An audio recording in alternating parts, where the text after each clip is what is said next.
believe we are live. Hello, hello, hello, and good evening.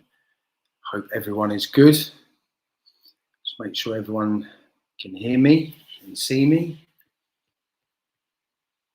Brilliant. So, what a day. That's all I can start by saying is what a day. I do want to start by actually saying a big thank you. A big thank you to every single person that took their time to come to London on Saturday and to be part of a real collective fight back for the future of this nation. And one of the things that was very iconic for me, being someone that walked around the crowd and spoke to a lot of you, and I hope we managed to get that on a lot of good interviews on my YouTube channel, was there was a lot of people that came alone. A lot of people that decided to make the trip that wouldn't have potentially made the trip beforehand. And another thing that was really good is that we showed the UK that we mean business, and we really do mean business. So I want to start bringing people in straight away because we've got some great conversations to have. As you're all aware, tonight is we've got a great show with individuals from that were part of Saturday. So as you know, Richard Inman, he's on tonight. I'll be introducing him in a second. Our American friend Don Keith, that is one hell of a guy. Had a good chat with him on Saturday, and made the trip over. And also the voice of Wales. So let's bring these guys in because I want to start the conversation off. So we'll bring in Richard. Hi there, how you doing? Good to see you. Good to see you. To see you, nice. Big Don Keith, how are we? I'm great, man. How are you? I'm great. Thanks for having me. No worries. And of course, Dan from the Voice of Wales. How are we, gents? Evening, gentlemen. I'm great. Good evening, good evening. Is everyone still buzzing? Oh, yeah. I'm running on fumes, and that is what's keeping me going at the minute. I'm exhausted. It was good. Dan, we've been doing that for the past 7 years, brother. I know. Yeah, tell me about it. One of the things that was really, really good that we've had a conversation about before, Richard, is how together everyone was and how it felt like the old days in 2018 where we just had absolutely everyone on the same hymn sheet, loving life, being part of something huge. So Richard, let's start with you. Give us your opinion on Saturday. How did you feel? Wow. I mean, listen, I was doing it on 2.5 hours sleep. I was out with my family from a birthday the night before.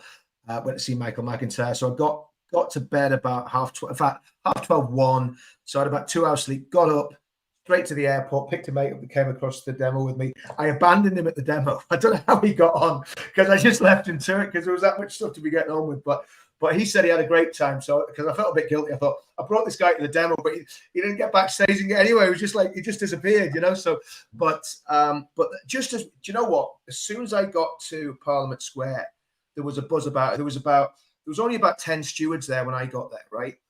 And you know, it was Tony and Kaz and a few others, and you know, but there was just an energy, and then of course the wagon just pulled up, so I went over to the wagon, and then Tommy came later, and it was just, you know, it was just such an amazing from the get go, and meeting people.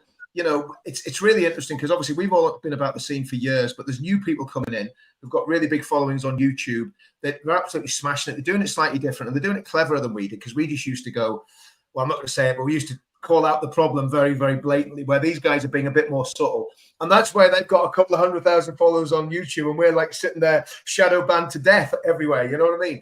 So, so meeting all those guys was really, really good. Paul Thorpe, I've been, you know, doing stuff with Paul Thorpe. Absolutely great guy, really humble. So impressed. So impressed. The way that he's so impressive. He's so clever. He's so clever. And such a nice guy. You know, because let's be honest, I think all of us have been guilty of this. We've all kind of been legends in our own lunchtime. You know, we've all got a bit of, you know, a little bit of our egos massaged, and we all think we're Donald Trump. You know what I mean? And it's you know, but you come down to earth with a bump. But because Paul is that bit older, even than me, and that's saying something. He's a very level head on him, and so great meeting Paul. Met Jeff, the guy that stands in front of the ex-Royal Navy guy, stands in front of the curtain and does those excellent videos. Who else? Yeah, just met loads of guys that I hadn't met before. So obviously met all the usual suspects that are always there. Met Don, and listen, Don, what a way to bond over a curry and a beer. That's what we did on Friday night. With the chef, actually not the chef, the restaurateur sitting next to us, swearing like a drunken sailor, drinking whiskey, and calling us all racist. It wasn't it? I think you are all great racists, and then everybody stands up and cheer. My restaurant is full of football hooligans and racists, and I love it. Oh, it was just. I'll be honest. I was concerned. Because I parked my car. I decided to park my car outside the restaurant and then travelled into London from there. And when I turned up there, I thought, okay. And I didn't really understand the logistics of it. But then obviously when we went back there in the evening, do you know what? The first thing his wife said to me, so I went up to get a drink and she opened up straight away to me. She was like, I said, how are you? Things. And she said, do you know what? We had a restaurant in a different part of London. And she said, we were doing really well. Everything was great. And then they found out that we were who we were, and we're from a certain religion. And then they got targeted, and they went to the Met Police, and they tried to get the Met Police to do something about it. And the Met Police were more interested in making sure that the community weren't going to uproar, and basically allowed this place to close in this different part of London. And I'm sure for Don, it was an experience, being over in the UK and then going to somewhere like that. I mean, the feeling of love from these people on that evening showed, and the emotion from them as well was so good for us to see that, this is why when it comes to the media and the labels and everything else, to me, I just don't care about it anymore. I really don't care about what the media say. I really don't care about what the left say, because our fight is with the people that are with us. We're never going to get the people that are not with us, on that dramatic side, to come onto this side. It will never happen because they're brainwashed. It's just great. But Don. Can I just qualify just for people that have just tuned in when I said we're all in a restaurant with a guy calling us all racist. That, just for anybody watching in the United States, that's what's called sarcasm. Okay. Sarcasm, yeah. It was a joke. It was a joke, just to qualify that the guy was. Yeah, I thought we might want to do that, but yeah, we better qualify. Yeah, my experience was it was so unbelievable, and much like Richard, I was very tired. I was jet lagged. So I got in Friday morning, and I was still feeling the effects of that on Saturday. So of course we all went in the van. I have to say that security team is top notch. That's one of the most secure moments of my life. I just felt secure the whole time. They took such good care of me. I was really appreciative of that. But we got to the side at Parliament Square. We all wanted to go and look at the demo area and just to make sure the screen was working and all that kind of good stuff. And so I really didn't know what to think about how big it was going to be and the size of the crowd. We were getting different reports. I know one person said, I don't think there's like 500 people at Victoria Station. We're like, really? Because we were expecting more. We didn't know what to think. Somebody said 1,000. Somebody said 3,000. So the numbers were all over the place. And so then when we left that demo area and we walked, and we turned that corner at Victoria Station. That is one of the most, guys, it was just impactful to me. The sheer volume of the flesh and people that showed up, I could not believe it. And it was just, and then we marched from Victoria, and everybody, hey, Tommy, everybody's doing the Tommy. Everybody's trying to get as close as they can to Tommy, and we're all right behind them. Security's right there. They've got us locked. And then they all file in behind us from Victoria Station.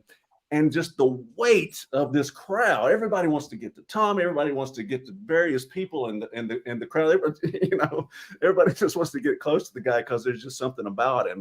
He's just got this energy, and everybody wants to be a part of it. But I don't know that I've ever been part of anything like that in my entire life, and I felt just so welcomed by the people of Great Britain, and it was just it was magical for me. It really was. I'm glad you felt like that, because it's throughout history. our country and your country have always come together in the right. in the time of need. And one of those days is coming up on the 6th of June, D-Day, when I mean, there was, I know there's a lot of countries involved, but we're brothers. I just want to bring Dan in. Dan, you're a massive part of Saturday. I want to say, mate, your reporting, everything you did with the cameras, you were just on it. You were really on it. So, I want to thank you for that, because I know that you tried and did really well on that day. So, but from your Welsh perspective, how did you find it? Well, I remember the good old days, the 2018 days as well. And I think, like most, when you've gone through the censorship hell and, like Richard said, shadow banned to death, I think that's a really good way of putting it. You automatically feel like things are getting tough. It's getting hard. How do you get the message out? And, you automatically feel a bit black-pilled. What we've seen, the build-up to this event, I knew the way Twitter was reacting, the messages that were coming in from all over Wales, all over the country, all over the world, saying people were making the journey. I could gauge it from then. It was going to be something special. And I'm still on a massive high from it, because it's like, everyone's been plugging away and going and going. And I asked all of you the same question: does it feel like day one? Does this feel like the start? And it did. This, even though everyone's been working for so many years to keep this going, this is the time. And, it was really great to be a part of it. I'm still kicking myself. Like Rich said there, I wish I spent more time and got Paul Thorpe on camera. Don, you're somebody that I'm kicking myself I didn't get to have a chat with on camera, because we'll have another chance and filmed the documentary with us. So, it was nice, the all coming together. The stories that we're hearing after it are nothing but positive. There can't be a negative word said about it. And, again, great to be a part of it. When you say about it being day one, I think the way that I take things is that we look at the early years of the 2018-19. I think we were coming into an era where maybe that was sort of the test to show that we could do that. And then we needed, I think, individuals, and I think Tommy needed to develop into what he is today to then become what it is now. And that's why I think it's such an exciting time for people that are watching this to see what they saw on Saturday. The main thing I'm hoping they got from that is hope. Hope that people are there, willing to stand up, because there's been a lot of sadness in this country. Over the last 5-6 years, it's been a very sad place. People are very concerned about what they're seeing. But we're now starting to see a movement of people that are putting potentially some of their differences aside. Because even last night, there was, you and Paul had a certain opinion on certain things, but it was just smooth. It was like, well, I think that, and I think that. And it was like, I actually really loved watching that. So I thought, great. Great. We're still together. We're still like a family, but people don't have to all agree on exactly the same topics. But it's fundamental that we have our core beliefs, that we understand where the country needs to go, the solution to get there, and how we can all play our part to become that. So, Richard, moving on just to understand people that came on that day. For you, what was the difference in types of the people that were in the crowd that you saw? That was it? Did you see people that maybe you wouldn't necessarily seen a few years ago, maybe at this type of event? It's interesting, Danny. I think the people in 2018, we did a march called the UK Freedom March, almost exactly the same spot. It was Millbank instead of Parliament Square. Tommy was in prison. It was basically based around Brexit and UKIP, so it wasn't the same sort of vibe, but pretty much it was the same sort of crowd, but it was a lot smaller. I think we had about 5,000 people in Millbank. It was great. It was a great event. So we had that sort of crowd then. So basically, just to explain to Don, if there's any American viewers, how this started. Obviously, initially it was the EDL and Tommy doing all this stuff, and that kind of all fizzled out and died a wee bit when Tommy left the EDL, because obviously he was the leader. I mean, he's the man people follow, right? So that kind of died, and everything went away. 2017, there was 3 or 4 terrorist attacks. PC Keith Palmer, who was a veteran, was killed, stabbed to death in the grounds of Parliament. There was was it 22 people killed at the Ariana Grande concert. There was people murdered in Borough Market. There was Roy Lana fought off a jihadi in Borough Market with his bare hands. What a hero that guy is, and he still, I don't think, has got a proper recognition for it. He should have got a George Cross. So basically, that was the context of 2017. So what happened in 2017? Everything exploded, just like a literal. Okay, sorry, that's a bad use of terminology, but everything exploded in terms of the movement, and people came together very, very quickly.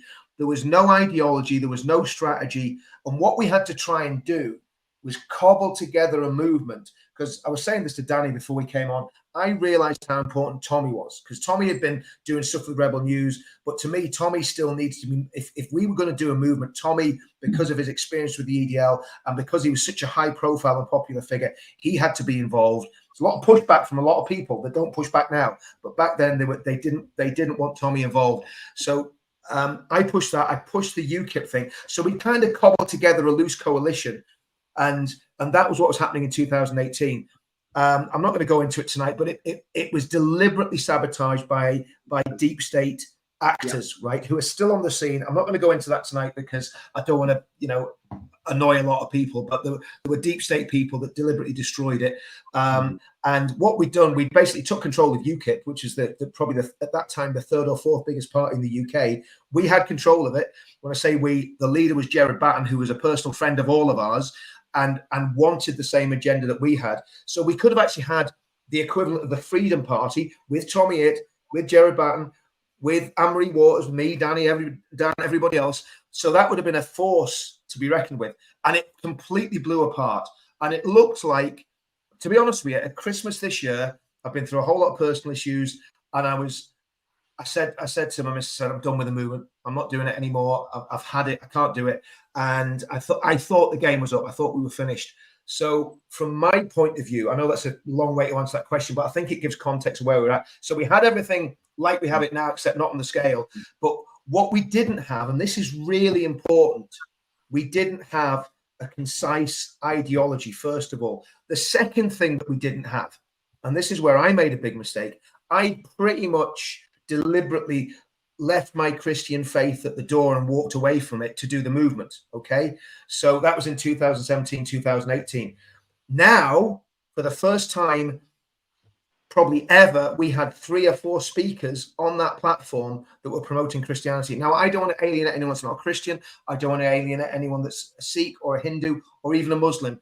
But I think having that Christian ethos, whether you believe it or not, if you realize that British heritage and British culture is Christian culture, that's a massive thing. So if we can get an overarching ideology, we can build a community, we can build it around the Christian heritage and the Christian faith.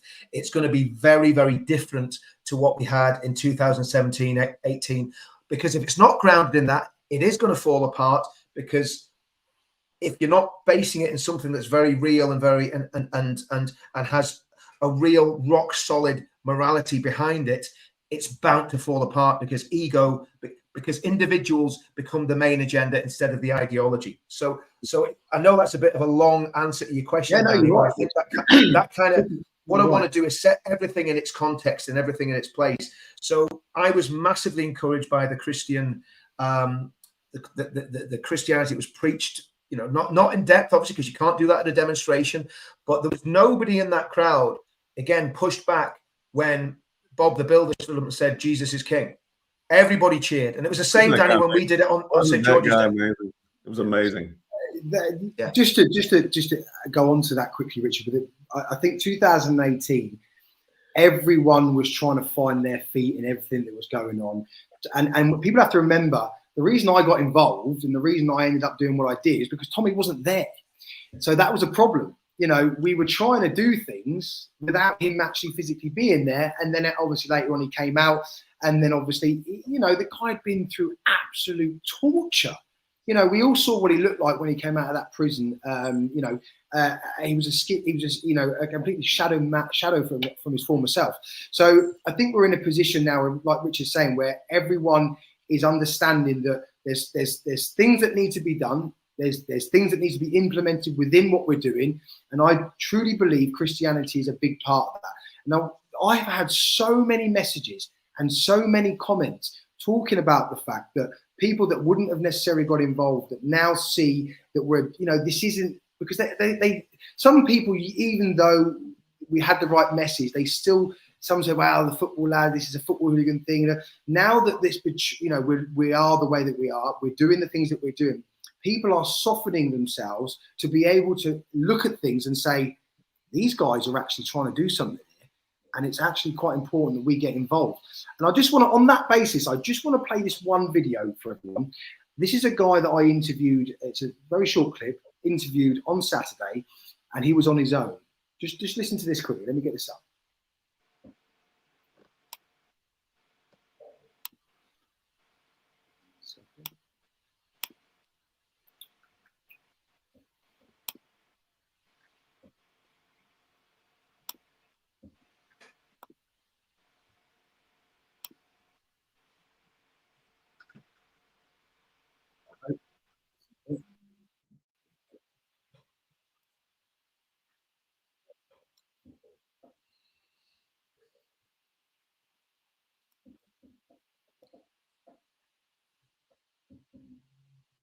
Bear with me a second.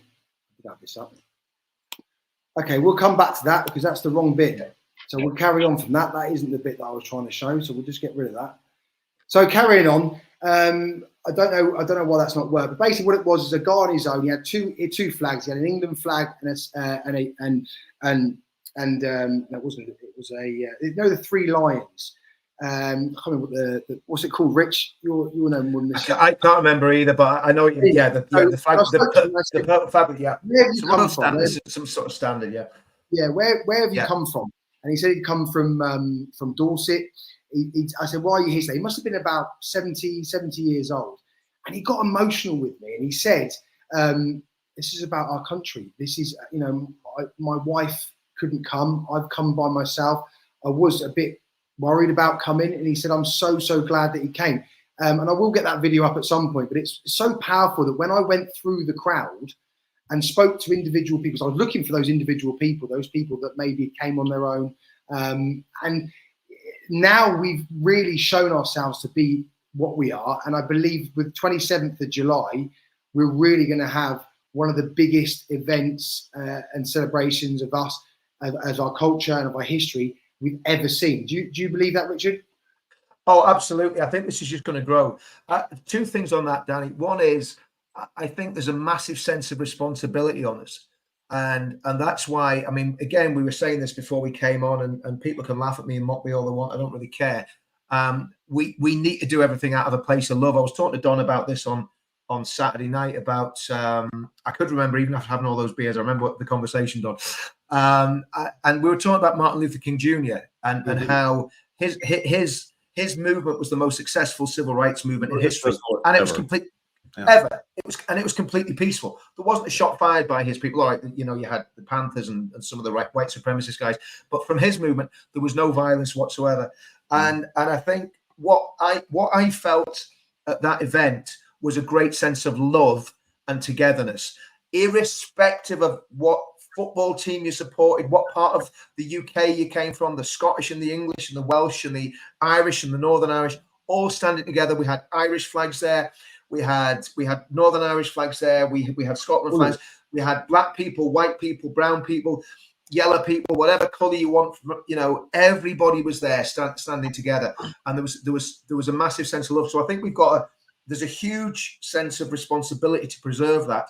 And to be honest with you, I can be a bit of a cantankerous so-and-so, and I don't want to be that person that fights with anyone anymore. I really want to do this from a place of love. And even, here's the thing, right way. Loving our enemies. Now that's the hard bit. It's easy to love your family and your friends, but loving our enemies. And I, you know, again, it goes back to what we were talking about a few minutes ago. And I don't want to turn this into a Bible study, but the reality is that's at the heart of what this is. And I see that in Tommy.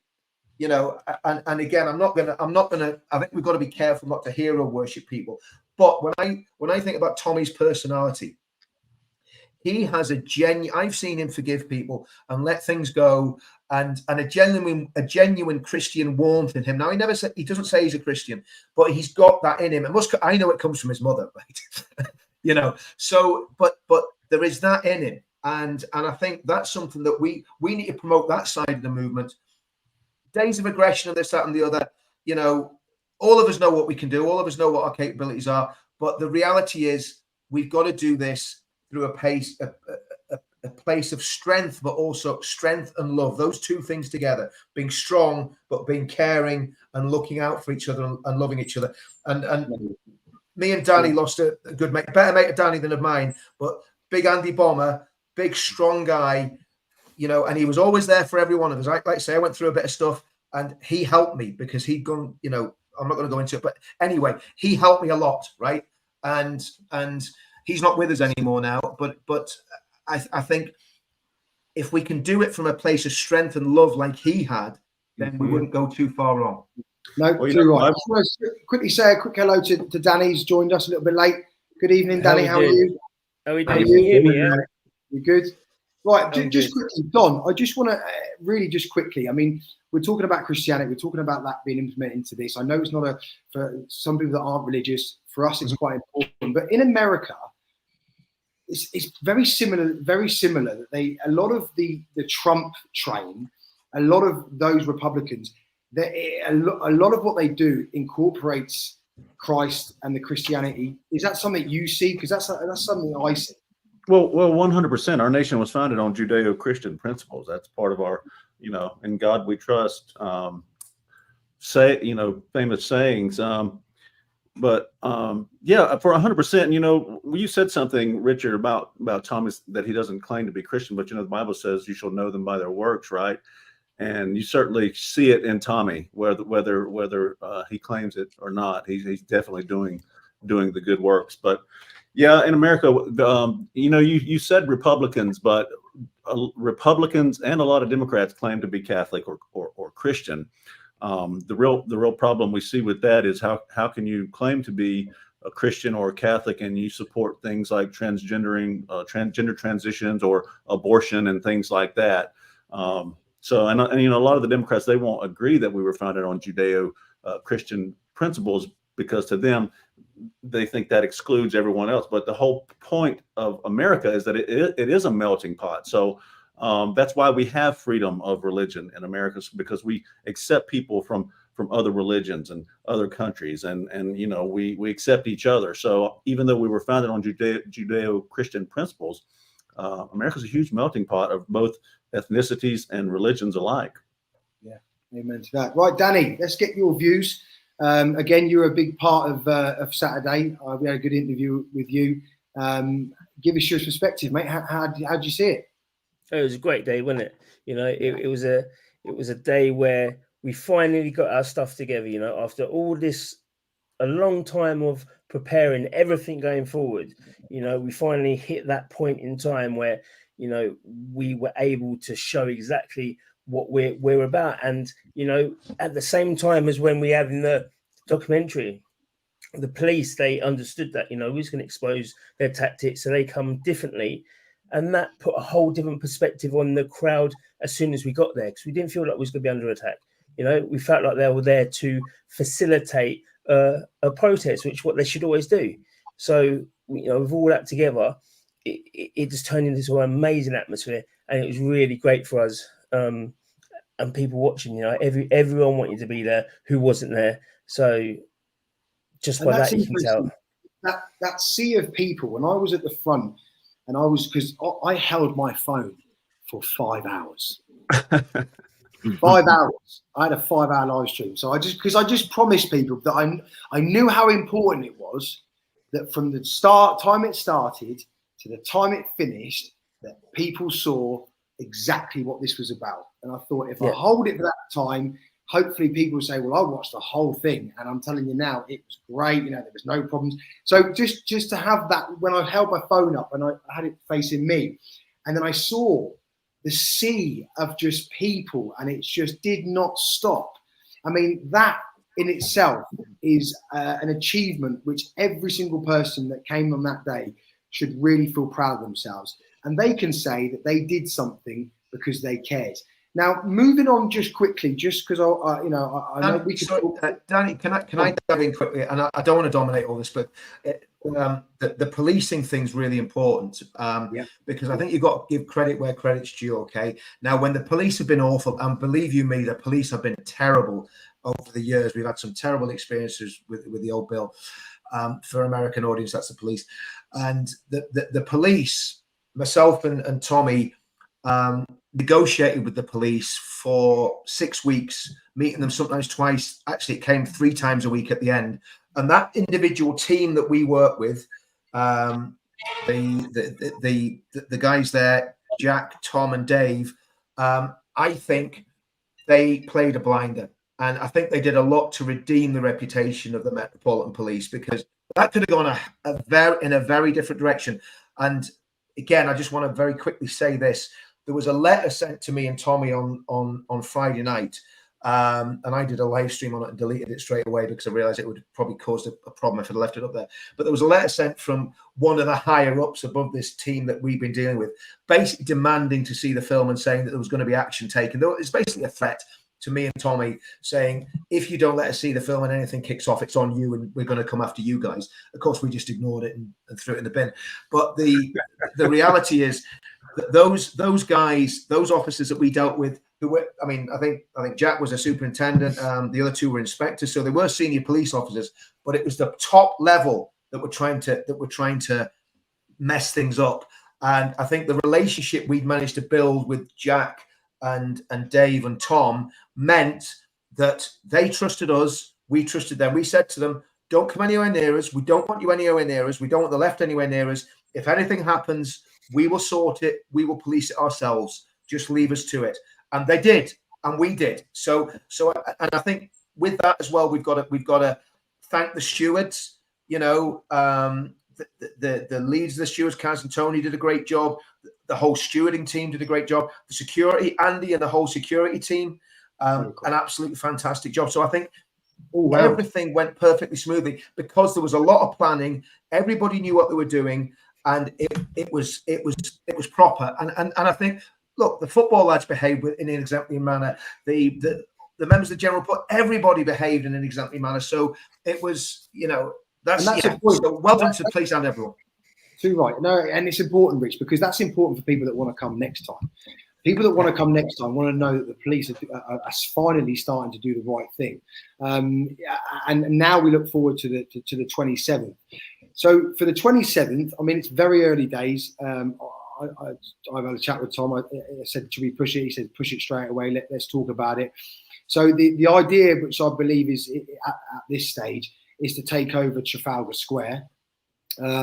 Because it's a huge area. There's stages that are put in Trafalgar Square all the time. You can get a massive stage in there and still have a huge amount of area for people. So I really hope that what everyone saw on Saturday will give them the ability now to realise that they can come. They can come with children. You know, my son was there. That's the first time I felt comfortable to bring my son. I know he's a little bit old. I mean, I wouldn't bring my younger kids, but he's 16. I think that was right for me to do that, to him to see what it's about, because they are the next generation.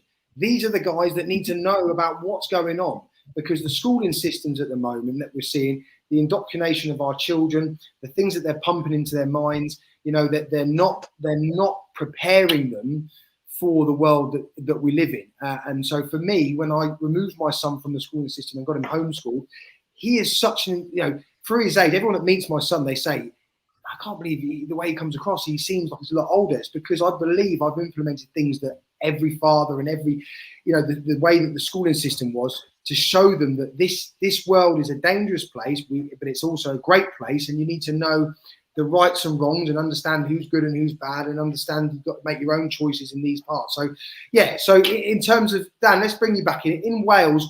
What's the feeling in Wales with what they saw? Is a lot of people talking about Saturday? Are they interested into one? Yeah.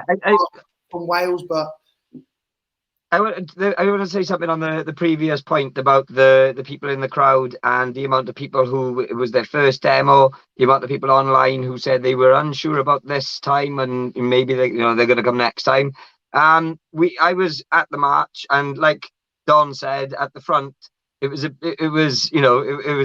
weight of that coming towards you. So I ran off ahead to try and get some shots looking back. And the amount of people who told me that, to have a conversation and have a chat, that said this was their first demonstration, that, they'd heard stories on the news about the big bad Tommy Robinson and they were hesitant to go. But the amount of people whose mind has been changed, and purely, I think, down to the fact that he's now got a platform back on Twitter and the ordinary folk can now see him, and he's becoming more acceptable to have, YouTube will allow him on you now. Whereas before, he only had to put his name in a description and the video was gone. So he's becoming more acceptable, and it's getting out to the average person. Now, we had, just before this show, we interviewed somebody. Her name was Aisha. She was an apostate from a certain religion. And as you can imagine, she's been through a lot of problems. She's got, I won't go into too much details, but you can imagine the problems that comes with being an apostate. Now, she came on St. George's Day, and this was her words. She used to fear Tommy Robinson. She was scared of Tommy Robinson because of the image that was portrayed of him by the mainstream media. And she came to St. George's Day. She was there all day on Saturday. She got to the front, and she could not speak highly enough of the people in the crowd, the event itself. It was a long day. So we got to give credit where credit's due. These guys that stood there for 5 hours, at least, it's a long time, but what she said is the entertainment was there. It was informative. There was a pianist, then there was someone speaking, and then you get the video. And, it was so well organized that it was a pleasure to stand there for the 5 hours. So I'm really positive, because you guys know, you go to these demos, you see the same faces. There were so many faces that no one had seen before. And lastly, on that point, at the end of the march, so where the finishing point was, I stood at the top with the camera, and it was constantly recording for about 10 minutes or so, which is quite a long time to be filming a march. And I had to go because the show was starting, and there was no sign of it ending. So, the sheer numbers that were there, it shows that there's a thirst for this. And that leads me on to Wales. The people, and it's worth saying, Don, you came down to Wales and you met a lot of these people. These, in the last election, would have been people who didn't bother voting, people who voted Labour, people who don't know politics at all, never been interested in it whatsoever. They had the incident with the Stradey Park Hotel, which was going to be a migrant hotel, which featured in the documentary. A lot of the people who were arrested featured in the documentary.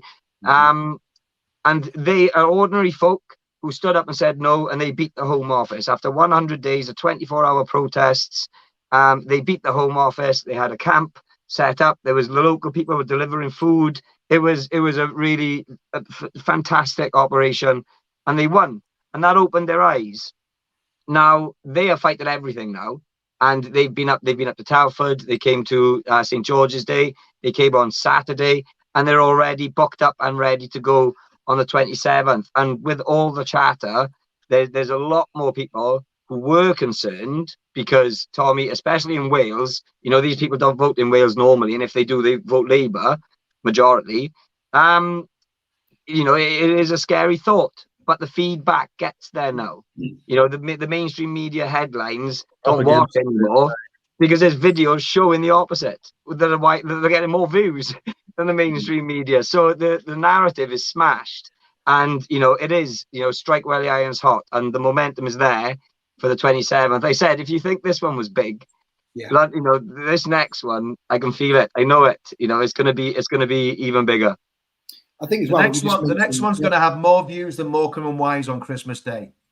I think it was important that Tommy did what he did when he brought these people onto the stage, including some that are here as well, to highlight what they do and to get them to follow it, because it's so important.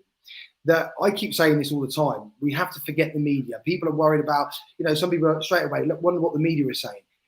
We need to get to a point where we don't care about that anymore, and that the people that we look, because I think we're at that stage actually. Richard, you said it before. A lot of people get a lot of their information from YouTube, from Twitter, from these people, because we know that what they're telling us is probably not the truth. And the way that they're describing the videos that people are seeing, I'm not talking about the event, I'm talking about as a whole, things are not as they seem when they're reported. So people go and look for alternative ways to find that.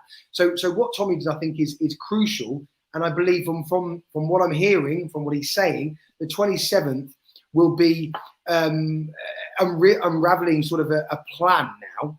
Okay, we started on Saturday. This is the beginning of the big movement.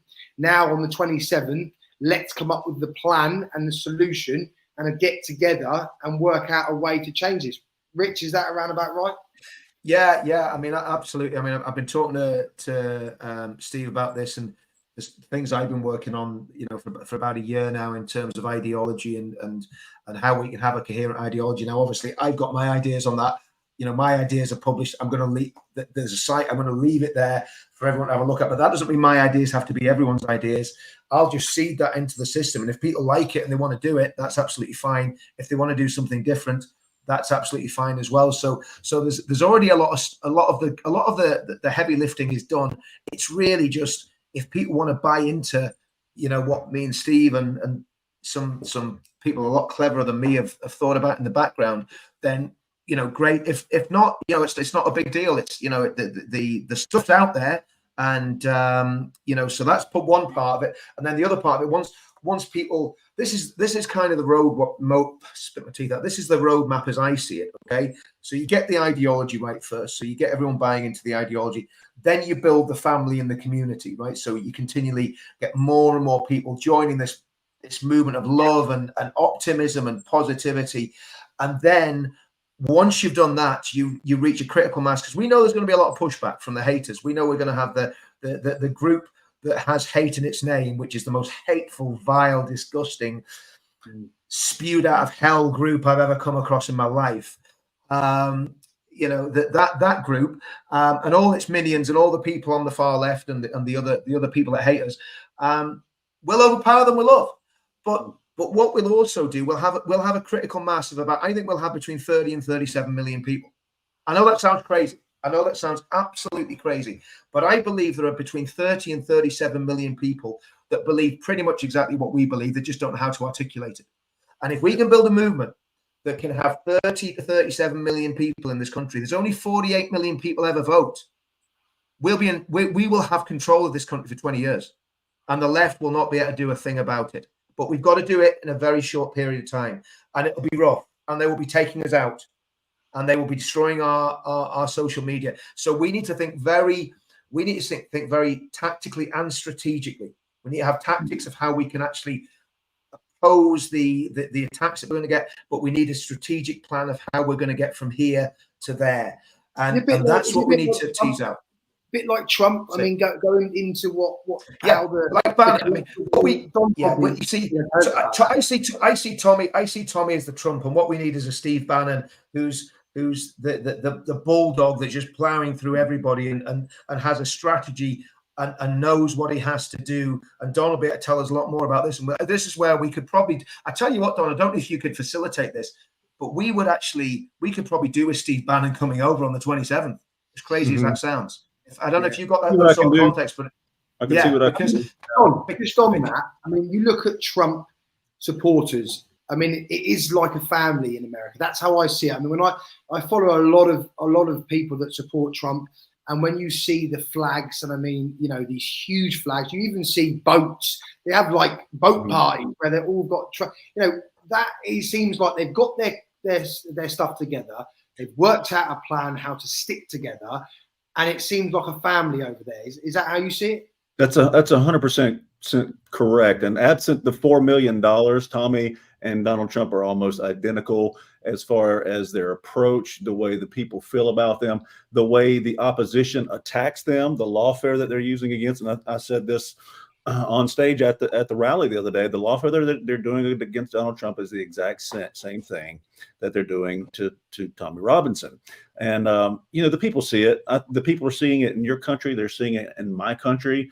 And I don't think it's a product of either America or England or Great Britain. I think it's happening all over the West. I think it's very important that people in the West get on board with we conservatives in other countries, because as you can see, I mean, you look at Denmark, look at France, look at Germany, look at you guys, look at us, look at what's happened. This is the efforts of a cabal worldwide. It's not just in your country and mine.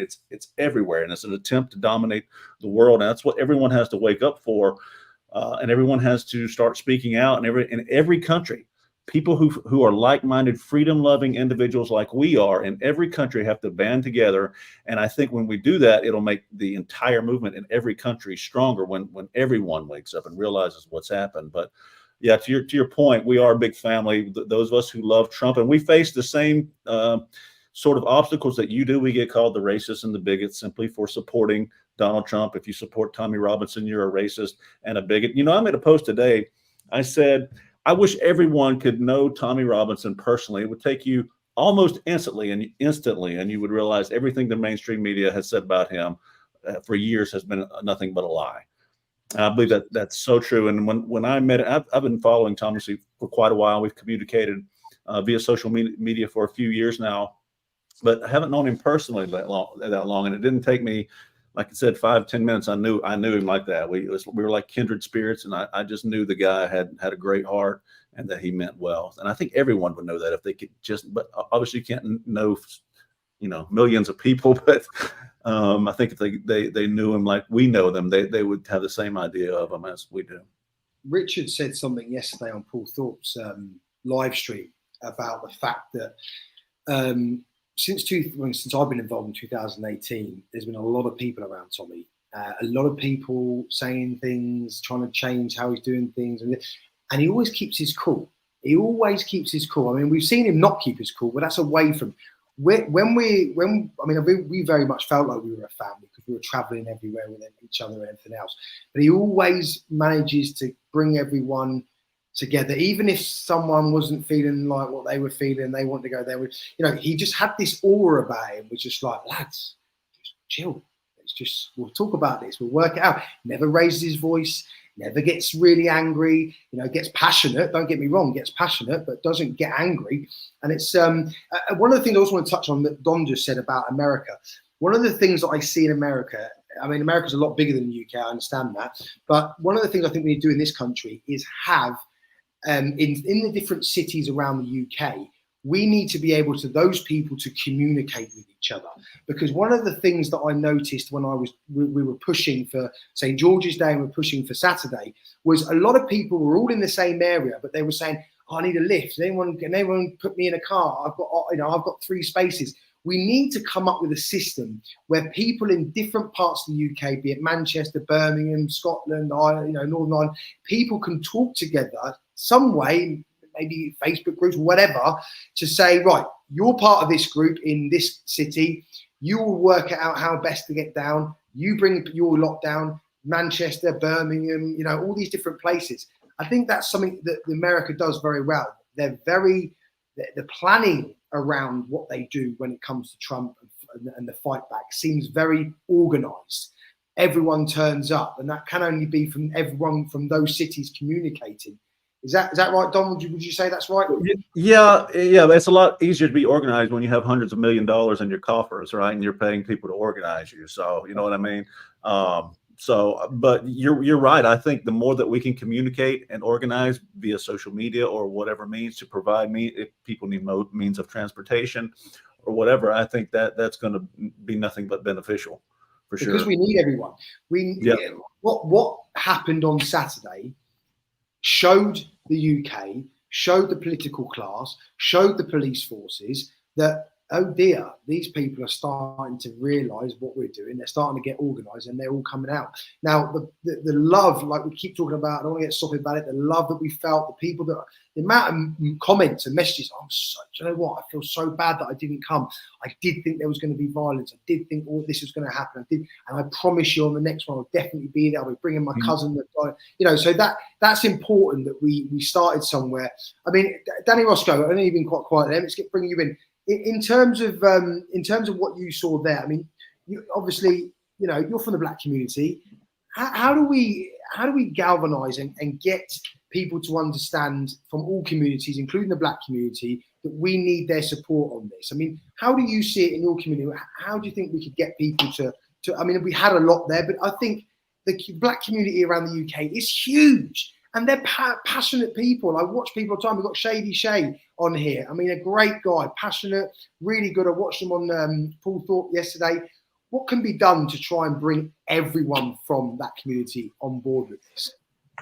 I think the first thing we need to do is to stop listening to these in the mainstream media, because, you know, they've been doing the white supremacy, they've been doing the far right and all these hooligan tags and that stops a lot of people, you know, and people are like, you know what, Danny, I understand that, but I don't see it, you know.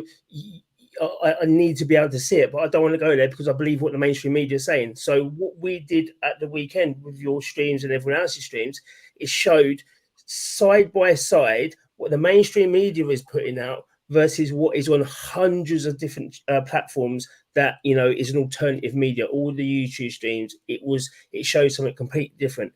And what it showed is it's more of an anti-globalist stance rather than a stance on one particular subject. This is taking back our country. And I know that all the other communities, Black community and everyone else, will want to do that, because even they now are seeing the problems that the governance of the country is doing on their communities, you know. And it's always when it comes back to the people, you know, when it's on their doorstep, then they've got a problem. You know, they can call everyone racist for being am I still here? Yeah. So sorry, my screen's just gone off. Looks like you're throwing a basketball. Oh, what's going on? 1 second. We can hear you.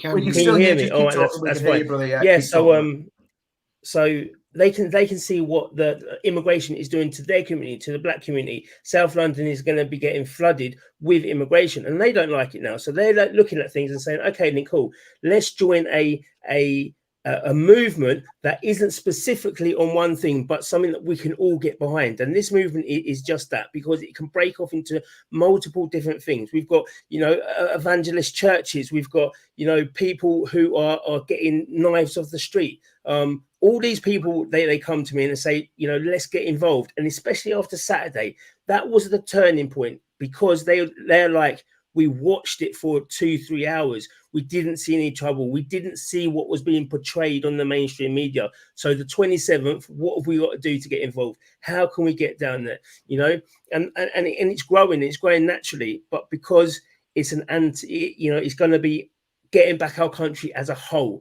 and that's what we need to start doing. Everyone's having the same problems. Like what I made this clear. I did a podcast and I talked about this at length. It's all orchestrated to keep us apart, because when you keep groups and systems apart from each other and they fight each other, they're not concentrating on the main subject matter, which is what the government is doing, what the problems we have in our communities. And imagine how powerful it would be to not just have, you know, all the Tommy Robinson supporters, everyone else that came on Saturday, plus all the Black community, the Sikh community, the Asian community, and even, you know, I'd even say we should welcome, you know, we should be welcoming and trying to get the Muslim community to come in some respects. Because listen, I know that we have issues, and I know that, you know, there's a lot of issues around here, but I have met groups of Muslims that are very much on our side, and I know Tommy has as well. We all know there's some serious problems, but we're never going to win this unless we're all together from every side, from every walk of life, from every colour. And that's really, really important. Is it not, Rich? Yeah, I think, and again, this is where we're kind of, I'm going to pick my words carefully about the Muslim community, because, okay, this is what I think about the Muslim community. I think the biggest, yeah, well, I think that absolutely. I think the biggest issue we've got, the biggest issue that we can use is the women in the Muslim community, because women in the Muslim community are the biggest victims of Islam, without a shadow of a doubt. They're treated like second-class citizens. The polygamy is rife in the UK. Don't let people tell you different. It's happening. Women are kept as slaves pretty much to a great extent. They say they respect the wives, but, you know, I've spoken to a lot of ex-Muslim women down through the years, and women that have been married to Muslims, and they do not treat their women in a good way. Okay, and of course there's plenty of non-Muslim men don't treat the women in a good way either. But I think there's something in that religion that militates towards that. So I believe that emancipation of Muslim women and freeing them from the shackles of conservative, radical Islamism, or whatever you want to call it, basically, by the book Islam, which is really what it is. If you free the women from that and let them realize that they have a voice and they can have freedom, it becomes very difficult for a man to operate. If your wife's not happy, what's the old saying? Happy wife, happy life. If you're in a situation where your wife ain't happy, you've got a problem. And if the Muslim women were able to rise up en masse, their husbands would be begging, like we're seeing in Iran. Stop, like Iran. Pardon? Like Iran. Yeah, exactly, like in Iran. But the reality is, what's scandalous about the UK is the UK state and the UK government has absolutely failed Muslim women, because there will be millions of women in this country living in absolute misery and absolute torment because of the way their husbands treat them. Not every Muslim husband's going to be like that. Just in the same way, not every Muslim man is a child groomer or a terrorist. I mean, that's just nonsense. But there will be a large number of women who are treated very badly because of the theology that is in the corpus of Islam. So if you look at the Hadith, the Quran, the life of Muhammad, it militates to treat women as second-class citizens. And I think if we can win on that level, then we can change things. Otherwise, it's just going to be sticking a sticking plaster on the cancer. Not to exclude anyone from what we're trying to achieve. We just can't, if a Muslim man, woman, teenager wants to come on the 27th, so they need to feel like they. Of course. I just want to be honest about it, because we know where the problems are. We have a message. Okay, I think this is why I think we need an overarching ideology. Because if you have an overarching ideology and a Muslim man is willing to sign up to that ideology, right, and it's not going to be, we're not talking about a Christian ideology. We're talking about a values-based ideology that respects women's rights, that respects freedom of religion.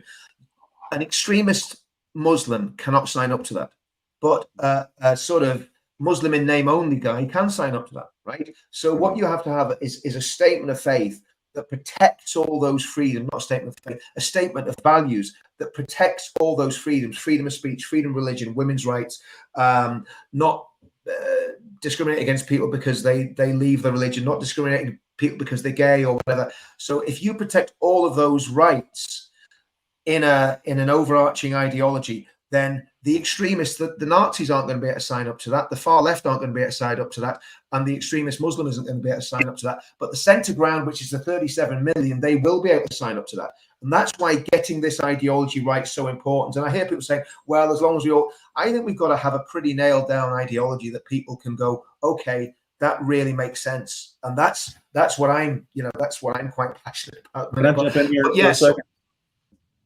We talked about Martin Luther. We talked about Martin Luther King earlier, and although the being peaceful was a big part of his success, the one thing he did have, and I think that this is particular to most successful movements, is that his movement was a pro-something movement, right? It was a pro-freedom movement. It wasn't anti. They didn't go around saying we're against this and we're against that. It was pro-freedom. We just want our freedom. We want to be able to do what everyone else does. So I think an approach to like that, where you're pro, and I think Tommy actually said something that alluded to this on the stage. I don't remember his exact words, but it was a pro-freedom. It's a pro-freedom movement. So I don't know that being anti is as attractive as being just pro-freedom. So we can. There's many different aspects of freedom and branches that we could talk about within that movement. But I think being pro something that was really beneficial to Martin Luther King's movement. Definitely. And the other thing is, I was thinking about it the other night. I mean, the big one for me is immigration.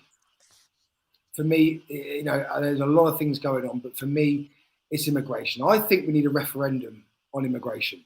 Mm-hmm. I think we need to treat France, the beaches of France, like an enemy territory. I think we need the British Navy out to sea. Listen, if you put the British Navy out to sea, the ones that we don't need that are out maybe abroad, the ones that we can use, we put the British Navy in the Channel, and they have to basically go on the principle that the beaches of France. I mean, listen, if they can have a satellite that can come down. You know, we've seen it in films, we see it on documentaries where they can come down in Iraq and Afghanistan and places like that, and they can look at go zoom in on one guy sitting in a doorway with an AK-47. You're telling me they can't scour the beaches of France, you know, with not necessarily with satellites, but with all different technology that's available today. We need a referendum on immigration. We already did. We already did. No. Brexit was on immigration. I don't think we need any more referendums. I think we need to make sure the politicians pull their finger out their ass and deliver what the majority of people voted for through Brexit. Exactly no more. I think this is the thing. You know, the politicians have got. That's what woke me up in politics was Brexit with the politicians and how they work. And you know, they've got away too long just doing what they want, you know, and literally giving a referendum, everyone turns out to vote, and they just completely ignore it, try and overturn it. We still haven't seen it. You know, what we need is someone to hold their feet to the fire to deliver what we bloody voted for. You know, it makes me so angry, the fact of how they treated Brexit. You know, we're coming up to D-Day. Yeah? You know, and look what we've got, you know, coming the other way now, which can't be stopped, apparently. You know, it's absolute nonsense, and it is, you know, it's criminal from our politicians. The first rule of any government is to protect its own country, its own borders, its own land. And are they doing that?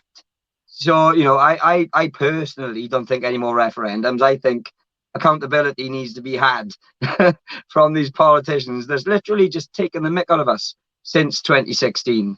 They've been laughing at us. You know, Danny, a protest in Dover. Well, Like this is what needs to happen, right? The fishermen need to, because look, Brexit has screwed them over as well. There's no fish. You've got the Swansea fishermen who haven't been out for months because the French have got a license to catch all they want. You know, and it's not regulated by size like the British fishermen. So the waters are empty. You know, there's nothing there that the Brits can have. So if all the fishermen got themselves down to Dover and blocked it, you know, what are they going to do then? I'm sure you'd see some sort of ability or a way of stopping boats then, you know, and that would just highlight the fact that they've got the ability to do it. So that would be great. I think the fishermen going down to Dover and just blocking it, you know, obviously it's going to cause disruption for being a very busy crossing. But what else can we do? Because I think you've got 4 years. I mean, 4 years into. I mean, it's a 4-year plan. I mean, you can't let this go on for 4 years. Having a political solution, but having a political solution is one of the only solutions that we've got. It is, you know, because it's the only solution. So we know that, you know, it is 4 years. Okay, this election was done in 6 weeks. We can't do anything. Nobody can mobilize really anybody apart from, you know, the Islamist type people who already have mobilized them because they've strong armed them into doing what they wanted to. You know, so if we can look into 4 years, you're talking about, you know, what Trump does in America, how their rallies have got massive and how everyone's supporting it. Because you've got to remember now, everyone supports Trump in America. And we've got to look and say, you know what, we've got 4 years. What do we want to do on the fourth year when they call another election? We want to make sure that we've got people everywhere, you know, so we can, like Richard said, we can enforce people to go and say this is the only people who are going to vote for because they're the only people that are going to work with us in what we need. So it's what we're doing now is building the movement, building the people, but we have to get people inside the house because no matter what we do here, they're going to keep continually screwing us over, you know, and there's not that much we can do until we get to there, until we get to that position. And I know George Galloway, he said if he got his people in there, if he got 30 people in there or whatever, and it was a hung parliament, he would be going for that proportional representation, which is something that would be really good for us, you know, because if you think about it, 5%, 5% of the vote, of the total vote share is 30 MPs. So if we could get 5% of the vote, that's 30 MPs who can then start networking with inside them walls. I think proportional representation would be a disaster, and I'll tell you why. The problem isn't the problem isn't the first past the post system. The problem is the uni party. The problem is there is no difference between Labour and Conservative, Liberal Democrats, and even the Reform Party. I believe the Reform's a sham. that's another story. The reality is what we need is a completely new political machine that represents now you talked about immigration, Danny, and immigration is the #1 issue in the UK. 79% of UK voters want there to be far less immigration. 79%. That's the 37 million people. And if we can tap into that, because the Uni Party and Farage with his 1 in 1 out immigration system, it's still going to bring in 500,000 people from Somalia, Eritrea and Pakistan, and you're going to lose all your doctors, your lawyers, and the amount of Jewish friends I've got that are thinking of doing Aliyah and going back to Israel would scare the life out of you. So 1.3 you're replacing million British patriots. You're replacing British patriots with Abdul Mohammed and Asif from Pakistan, Somalia and Eritrea. And we have to understand that one of the things that really gets on my nerves when you see these individuals on Twitter that have got huge amounts of subscribers and they talk, Gary Lineker type individuals. You have to actually understand where these men come from and the way they were brought up, the way that they are living, and the acceptability of rape, child abuse. We're importing a backwards thinking pattern where there was there's a guy that's in prison at the moment for putting stickers around somewhere, a racist sticker, whatever. But then you've got a guy that raped a 14-year-old girl, but because he had only just entered the country and didn't realise you weren't supposed to do that, didn't end up going to prison. It's so crazy that we're in a position where we just these men are literally just landing on the beaches. We don't know what they've been involved in. If I was Al Qaeda, if I was ISIS, this is brilliant, excellent, right, lads? Get yourself down to France, throw everything away, and just sit in the hotels and wait. And taking even away from that terrorist side, there are still men that have been brought up that have potentially raped multiple women, that have slaughtered people in their villages, that have run away because of the crimes they committed, and they're now seen as an asylum seeker that needs to be looked after better than a British veteran and a British family. These homes that are being built en masse are going to be given to these individuals. And we're seeing that, and it's no coincidence we're seeing that in the whole of the world. Every country is going through the same stuff. It is no coincidence. This is completely orchestrated from the very top of the globalist agenda to really bring carnage within our society, get away from the family viewing, get away from the community spirit, and take control. And this is why everything that we're talking about is so important. Yes, I believe a political solution is absolutely the only way forward. I think we're running out of time with that. I think if it takes 4 years to implement the things that need to be, that Dan has said, great. But 4 years is a long time, and we need, there's nothing we could sort of do in the meantime to sort of say we ain't having this. If we've got numbers, if you've got the public behind you and you've got the masses.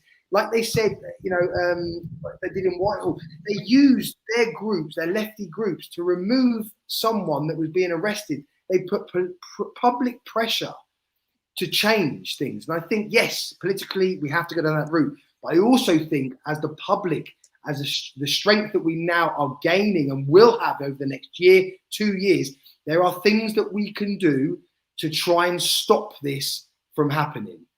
That's just my point. You can literally change the course of the country without having anyone elected. It's exactly what UKIP did leading up to Brexit. They didn't have one MP, or they had one, but they defected. But they were able to push the Conservatives into giving the referendum because of the pressure. And that's another way how politicians react, is when they're feeling they could actually lose their seat.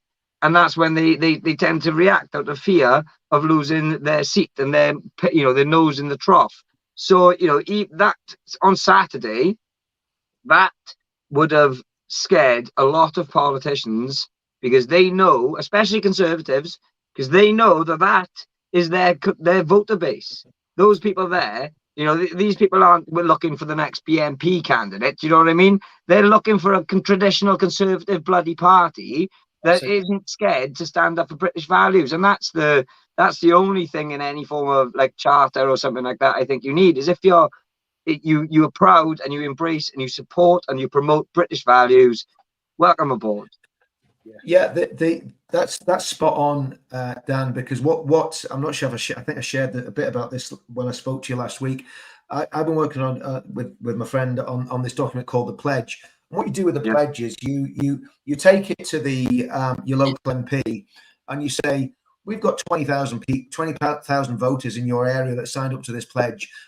What do you think about what's in that pledge? Do you agree with it or you disagree with it? If he disagrees with it, you put an independent against him and defeat him anyway.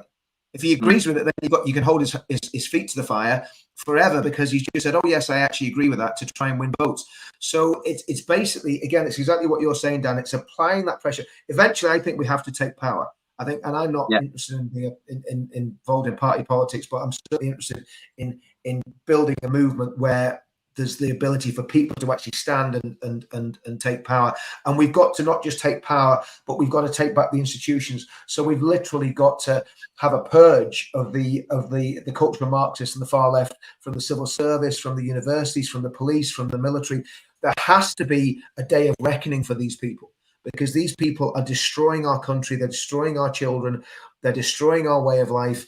And they have to be brought to book and brought to account. But we can only do that step by step.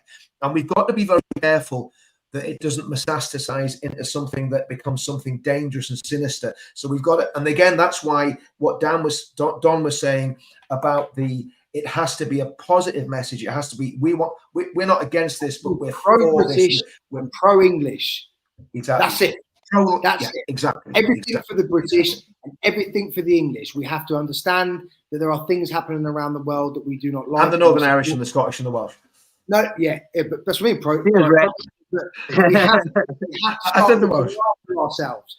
We have to stop. Everything we've seen in recent weeks and recent months is all about foreign conflicts and foreign this and people saying this. We have to bring everything we do back to being about Britain, being about British, being about the English. And because I think if you do that, you cannot lose, because we take what we've had in the past and we re-implement it, but in a new way. Everything you're saying, Rich, everything you're saying, Dan, Danny and Don, but making it, because that's what the Americans do. Make America great again.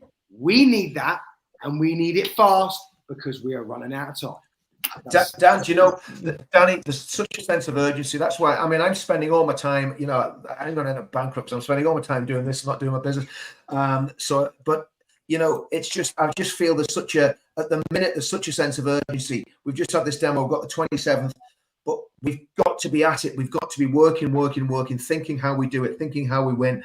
And it's just, this is the most important thing in any of our lives. Obviously, our families first, but this struggle is the struggle of our age. And again, Don, the Americans, you know, like, we are literally kicking. We are brothers in this with the Trump people. We really are. We're brothers with the MAGA movement. We are the same people. We're thinking exactly the same things, and we've got to find ways of networking and encouraging each other. Obviously, you guys have way more power and money than we have, but I'm already in it, man. I'm already in the MAGA movement. Yeah, exactly. So I'm with you. I'm going to do whatever I can to help you guys. Look at your border, Dom. Exactly. Oh, look at your border. I mean, what's going on the border is insanity.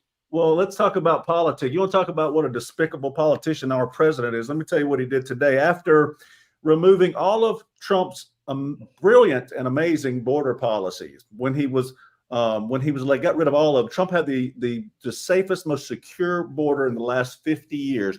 Joe Biden, just to spite Donald Trump and spite the rest of his followers, got rid of all those policies, and he's flooded 8 to 10 million people in since he got elected. You know what he did today? Because he's feeling the pressure. You know what he did today? He's issuing an executive order that anytime more than 2,500 people start coming in, he's now issuing an executive order because he wants people to now be, because we got 5 months until an election. So now he wants to be the border hawk, and he wants to close the border and make it a little bit more secure. But that's what politicians do in our country. I think they do it in your country. They make promises right before elections. You elect them, you have all this faith in them, and they just don't do a thing about it. Now, I don't know how beholden your politicians are to donors or lobbyists and things like that, but in the United States, we have a big problem with our politicians, Republican and Democrat alike, being beholden to their donor base and these lobbyists who give them all this money and they make these promises. So they don't really care what the American people think. It's all about the loyalty to their lobbyists and the people who gave them their campaign money and their campaign donations to get them elected. And that's the whole problem. We know what we want as a people, but who do we trust? Because they're all liars. All these politicians are liars. You think you can trust one, you think, oh, he's a great guy. And that's the thing about Trump. That's why Trump's such an anomaly. He didn't do that. He everything he promised he was going to do, he did when he was elected. He didn't bail on his promise. He didn't promise you something and then not do it when you elect him. He did everything. And that's why the establishment hates him. That's why the world hates him, right? Because think about the money that comes from the U.S. to the rest of the world, the security that we provide to the rest of the world. Aid, for Africa, whatever countries need aid for poverty and things like that. Think about all these countries that when Trump said "Make America Great Again" and we were going to be more of a nationalist company and concentrate more on America, that's why they all hate him. That's why the globalist cabal hate Donald Trump, right? Because they're afraid that they're not going to get more of America's money if he's elected. So we're on your side, guys, and I'm certainly on your side. And I think we're all in the same boat. And I said that on the stage, and I meant it. When I come there to support Tommy, I'm coming to support all of you guys. It's because we're in the same boat. In our situation, although you're ahead of us, you're more ground zero than we are because you're smaller, and the immigration is impacting you more than it's impacting us. It's impacting us. We're just not seeing the results like you are right now because you're smaller. But we're going to get there. We're going to get there, and it's going to hit it. Our troubles are different. We have problems with fentanyl and drugs coming is one of our biggest problems with sex trafficking. We have that issue. You guys have a problem with, the Islamists flooding your border. So it's what do you do? But like Dan said, luckily we have some emergency switches in our Constitution that we were given. We still have the Second Amendment. We have something called a Convention of States. If our states get, because we're on the federalist system, and if our states get fed up enough and the people in the states get fed enough, the state legislatures can band together and we can change the laws in our Constitution without the politicians in Washington, D.C. But apparently these states in the United States haven't gotten fed up enough, and it takes 2/3 of the states of America to change our laws without Congress and without the president. So we haven't got to that point yet, but we do have that emergency switch if we need it. And I don't know if you guys have anything like that in your governing documents, but I don't think, I think we'd have used it if we had, because I think, the problem is over here is, I know you've got it in America with the Republicans and the Democrats, but I feel like over here, people forget, so like we go from from Labour, then we went to Conservative, we had Conservatives for a long time. People forget that that you need that new thing, and I think what happened Saturday is people are starting to realise and seeing it. People that couldn't come, seeing it.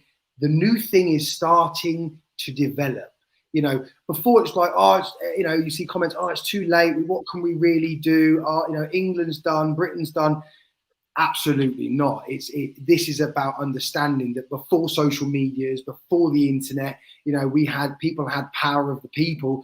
Social media has allowed us to be too comfortable in our own homes rather than coming out and making your voices heard. You're sticking around at home, you're watching videos. Now is the time to put the phone down, turn the TVs off, and come out and support people. Come out and support Tommy. Support your nation. And hopefully that will now transpire into a movement that cannot be stopped. But I really do think, like the Americans, being pro-American, pro-British is for me is one of the really main things we need to keep on this. Everything that is done is for the British. You cannot lose on that sense. Just because we're going into like an hour and 20, and I just want to make sure that we talk about one thing, so I'm just going to change the subject matter completely. And I want to talk about Speaker's Corner. Now, for those that don't know, people that don't know about what Speaker's Corner is, Speaker's Corner is a part of Hyde Park that goes back a long, long way before social media, way before the internet, way before even any of that was even a thought in anyone's mind, where a place you could go, be it a Christian, be it a Hindu, be it a Sikh, be it a Muslim, be it an atheist, be it anyone really that you wanted to be. You could go to Speaker's Corner, you could have a discussion, you could talk to people, you could preach your message, and you could bring people into your religion, bring people into Christ. Now, we've been to Speaker's Corner. Rich, I don't know, I think Dan, we've all been there. We've all seen what it's like to be down there. Why is this important?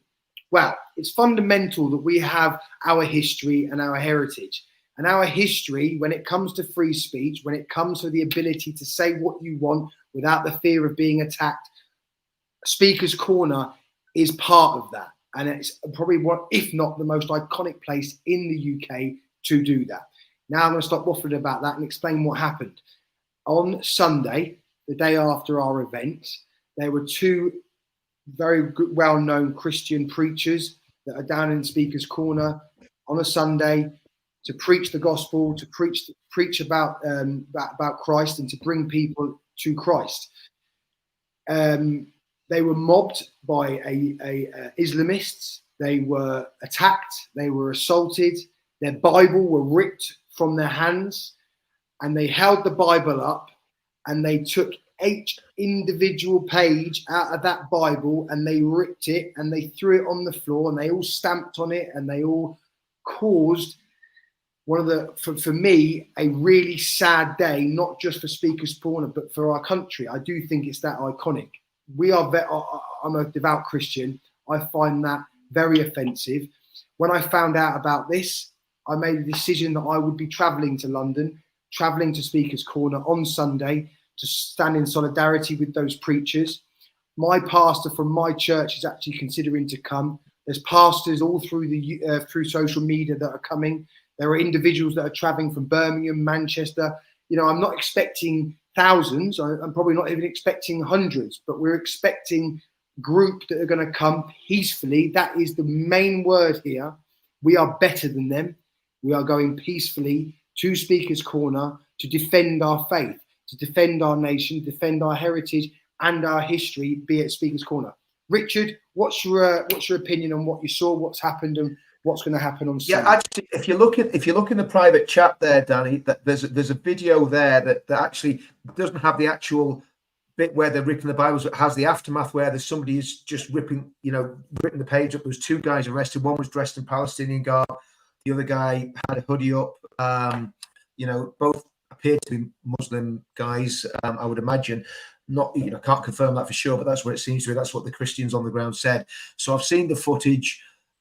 It's absolutely, well, put it this way, if it was a Quran, the Bradford, Leeds, Birmingham would be ablaze now. They'd be baying for blood. The person who'd done it would be remanded. Now, incidentally, to be honest with you, again, from a freedom of speech point of view, and this is going to sound really bad because I'm also a Christian. I mean, that bookcase behind me is full of Christian books, Bibles. But the reality is, as on a freedom of speech issue, I don't believe people should be prosecuted for damaging books that they don't believe in. Now, I don't want anyone to damage the Bible. I want them to read the Bible and believe it and get saved. But the reality of the situation with this is there has to be a stand taken, because there's a double standard here yet again. Because if that was a Quran that was burned or ripped or damaged, we would not be, the newspapers, the media would be full of it. They'd be weeping and wailing and gnashing of teeth. But there's been nothing. Nothing's been said in the media. Nothing. There's been no violence because Christians aren't violent. I mean, that's the difference. I mean, we love our enemies, and the reality is we don't look weak. I mean, we because people will say, "Well, you just let them get away with it." No, you don't. No, we're not weak, and we're willing to stand. I agree that you should be able to say what you want, and I don't necessarily agree with the fact that the Bible should be able to be desecrated, because I don't believe any book should be desecrated. No, I don't. I don't like it, but I guess when it comes to that situation there, it's gone on long enough. I think we've been to Speaker's Corner multiple times, and I think it's if we only achieve the highlighting of the situation, and because I'm going to be confronting the police and saying, you need to make sure these people are doing what they're supposed to be doing in Speaker's Corner, talking, you know, debating, arguing. Argue as much as you want. Get red in the face, but do not attack someone based on their religion in Speaker's Corner, because that's the fundamental reason why they're there, because they should feel safe in that area. So I would ask anyone that is around on Sunday. I will be there from 2:30 onwards. So I'll be around about 2:15, 2:30 onwards. I'm going to be live streaming the event. One thing, I'm there as a peaceful Christian. I'm not there to try and antagonize anyone, to commit any violence. Yes, anyone that knows me and has been following me for years knows I've had some very, very hairy moments in Speaker's Corner.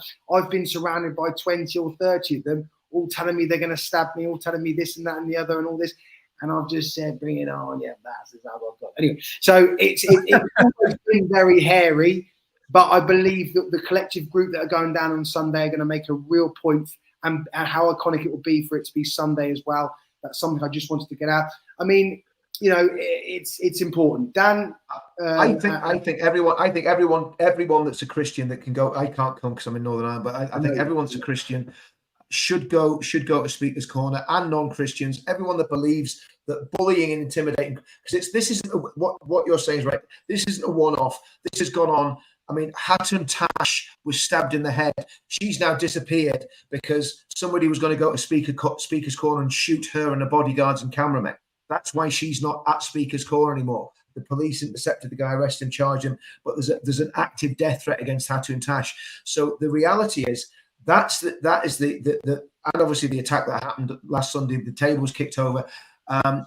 Islamists have basically taken over Speaker's Corner, and Christians should be there in numbers, being strong, not being violent, but praying and singing hymns and preaching the gospel every single Sunday, because Sunday is the Lord's Day anyway. So Christians should be there. They should go to church, then they should go to Speaker's Corner and take a stand for Christ at Speaker's Corner. A lot of them don't. I know they don't, but they should. They should. The fear of the attack by Islamists.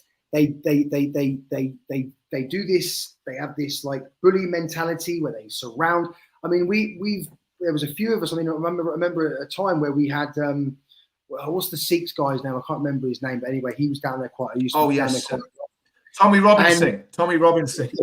That's what that was his nickname, Tommy Robinson. It was great, and they surrounded him, and we, you know, I felt a bit hairy, but you know, you have to do this. You have to support your faith. You have to do it, because if it goes on, I mean, if it's like that now, what's it going to be like in 5 years? You know, Christians won't even be able to step foot in the park. I mean, it's crazy. To some people, it might be, look, we've got bigger things to worry. Yes, I agree. We've got bigger things to worry about. We've got bigger problems. Yes, I understand that. But our faith, Christianity, is a fundamental part of who we are as British citizens. And we cannot allow individuals from any background, from any religion, to do what happened, to do what they did on Sunday. And therefore, 2:30 on Sunday, as a peaceful Christian, I'm going to make a statement, I'm going to make a speech, and I'm going to direct that to the police at Speaker's Corner, to the Islamists, and also to everyone around there that allowed this to go on, because there weren't just this group of Islamists, there were other people there that could have stepped in. I would have never allowed that to happen to anyone, even from any faith, to be attacked like that, because they were on their own. They were singled out because they were on their own. Well, on Sunday, they will not be on their own. They will be with Christians. They will be with patriots. They will be with us. And we will have a great afternoon of speeches, of preachers, and everyone will go home safely. And again, we will feel like, we only did something small, but the small battles all end up being the part of the big battle. So that's do you know what, Danny? We'll be praying for you. We'll be praying for you from here in Northern Ireland. I'm sure there'll be people around the world praying for you, because it's, you know, that battle at Speaker's Corner is a crucial battle. It's a massive spiritual battle. And that's the thing that we haven't even really touched on tonight, Danny. Because you're talking about the Christianity, you're talking about Speaker's Corner. We are in a battle between good and evil. That's what this is. It's not, you know, it's not neutral. It's good and evil. And I'm telling you now, I mean, whether you're a Christian or not, we are on the right side. You know, God's on our side, and we're on the right side of history. And I've read the book. We win. So, you know, Let God be true and every man a liar. We're going to win. We Christians are very peaceful until you affect our ability to worship God. If you look at history, there's been quite a few crusades to back up my point here. So I think that was a bad move by those folks at Speaker's Corner to attack that guy, because all they've done now is draw more attention to it, and you're just going to get the church community and the Christian community more riled up. And so going to be a reckoning. They keep that up. We'll see. But I like I said, I'm getting messages every 5 minutes on my phone for different platforms telling me people are coming there to support those preachers. And again, I would say to anyone that thinks this isn't important, trust me, it's very important. Our faith is a massive part of this fight back. And speak St. George's Day, and on Saturday there was a huge Christian element to that, and it was beautiful to see. And I do believe that a lot of people will see that. They'll see the elements of different colours and different backgrounds, and they'll realise that we will win as long as everyone realises they have a part to play in this. We cannot do this alone. It cannot just be for people that are willing to come out. Everyone has to be part of this for it to work. And if you're fed up of what's going on in your country, you're fed up of how your kids may end up living in the future, if you're fed up the way that you're living, because at the moment, a lot of families are living on the basis of waking up on a Monday morning, going to work, not seeing their kids all day, coming home tired, eating minimum amount of food because their kids are eating the majority of it, going to bed and doing the same thing Monday to Friday. Life in 2024 should not be like that. We should be looking out for people. The taxes need to be reduced. The threshold on people paying their taxes should be changed so people can live a life. Listen, when you get put in that box, your life is done. You go to heaven, you live a different life. But when you go in that box, it's over.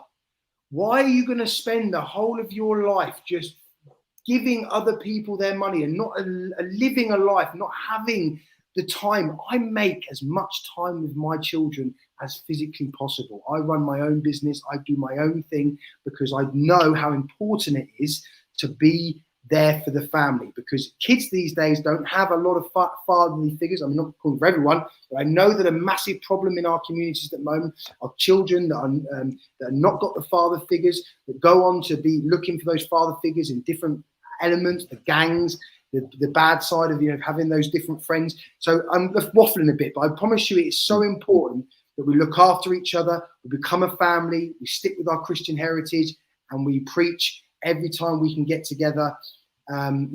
Listen, guys, final word. I don't want to go on too long because I know the missus wants me to go. I got 3% battery, so a couple of points. Richard, let's have some words from you. We'll go through the whole group. Richard, some last words from you before we leave. Yeah, well, for Speaker's Corner, everybody get there because that's needed. But this is a long fight, and we need to be strategic. Tactics without strategy is just a sound before defeat. We've got to have a strategy as well as good tactics. Amen. Don. Yeah, like I said, I agree. I agree with everything Richard said. Tactics are important. We got to all stick together. I'm with you guys, you know that, and I know you're with me. Anything I can do to help you. For all your listeners out there, please follow me at Real Don Keith on X. I'm going to keep you all updated with what's going on in England, Britain, as well as what's going on in the United States. Richard, just before I go on to Dan, can you just people that, everyone knows who you are, Rich, but just for those potentially don't know who you are, where do they find you? I'm always very, very cautious saying where I'm going to be. I tell you, go with thepledge.org.uk, thepledge.org.uk, and you'll find out exactly what I've been working on, and you better have a look at yourselves. Amen. Dan, you're on 3%, so you're next. Yeah, final words. Now. The good thing is that over the time, you said it, everybody's touched on it a little bit today. We've had to go through the process. Everyone's had to have their own battles. Everyone's had to take their own little beatings to get to this point. I think we've got to a point now where we know who's weathered the storm and we know who's in it for the long run. So we've all got the same goal. We've all got the same desire, and we're all got in for the same sort of things. So the more we can link up and work together, the better. Literally on Saturday, on the march at the beginning, I looked and it was on like 300,000 on you guys' Twitter account. And I just clicked onto YouTube on Sky News, and they had 500 people watching live. So, together, we've got more than the mainstream. So, let's have it. We can work together. We know who to trust. Let's go. Amen. And Danny, Oh. want to work with you, brother? I just want to say about Speaker's Corner quickly, because if you want to know what's happening in the UK, it's happening in Speaker's Corner. If you allow the Islamists to just do what they do, there'll be more coming, and they will start pushing everyone out. And that's what's been happening at the Speaker's Corner. When you was down there, Danny, all them years ago, you was having debates. It was fire everywhere. You had all different people, all different debates, and now all you're having is the Islamists attacking the Christians. And it's not about whether or not people will say, oh, Christianity is a bit weak or whatever. We're going to make a stand to go down there and say, you know what, if you are so salty about your books, but you're allowing it to happen to ours, we need to have that debate. So now we're having that debate. But for people who say, oh, I don't want to go on a Christian value, you have to come on a patriot value, because this is what's happening in little towns and areas. The Islamists are coming in and they're pushing everyone out. And once our culture's gone and once our history is gone, once Speaker's Corner's gone, that'll be it. A very huge part of our history has disappeared. So yeah, I'll be down there with you at 2:30. Yeah, I'll see you Sunday, Dan. I really look forward to seeing you. Richard, thank you very much. Don, thank you, bro. Well, thank you for having me. And yeah, just a thank you to everyone that came on. And I will listen. See you in July, hopefully. Yes, make sure you're there, Don. You've got to be. Got to be there. Speaker's Corner the day after, Don. If we'd have gone on Sunday, it wouldn't have happened, Don. Yeah, exactly. No. These conversations we're having here, be it on my platform, be it on Richard's, be it on Dan's, or even Don's, they're so important. They continue. The reason advertising works on TV is because you're continuously seeing the same message, and it's continuously in your brain. Squeaky wheel grease. Take the same concept. We need to carry on talking about it. Don't let it end. Gents, I wish you a good evening. Thank you very much. Yeah. Take you care. got me fired up, Thank you for having me. Fired up. Thank you. Mate. Cheers, guys. Yeah. There we go. Really good collective group of lads there. I know Don's from America, but listen, Don is very wise. We need our American friends, but I just want to say thank you to Richard, thank you to Dan, and thank you to Danny. These conversations are so important. I'm going to finish by talking about the 27th of July. If you saw what happened on Saturday, and it gave you a sense of pride, and it gave you a sense of realization that there is stuff we can do to show the country that we care and that we are not going away, make your arrangements for the 27th of July.